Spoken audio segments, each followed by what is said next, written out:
This is Code.org, and we're talking internet. All right, so redundant paths. This shows you the outline of a computer network, well, a theoretical one, and a network is just the way we connect computers to one another.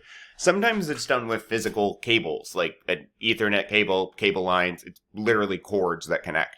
And sometimes we're on Wi-Fi, but that's still a wireless network. So what it's asking is different paths that a message could take to get from person A to D. And this is actually, if these were routers or things like that, how network traffic would work. Not necessarily personal computers, but regardless, this example's good. So let's see, person A, and don't overthink this, guys, person D. So we have a bunch of paths, right? You just need to talk or show how. So maybe it goes A, B, D, right? That would be one path. C, ooh, wow. A, E, C, D. We have a ton of options.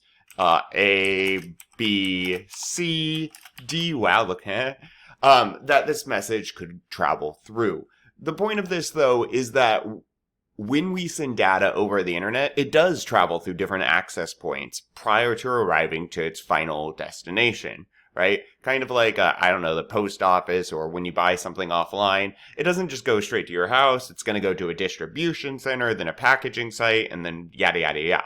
And that's all this is showing, is how there are many ways that a packet's delivered. There's going to be stops on the way. And the redundancy is also important because let's say for some reason this guy is offline. There's a power outage. It's overwhelmed. Well, your internet traffic, your data can still get to you because there's more than one way to do it. Cool. Onward.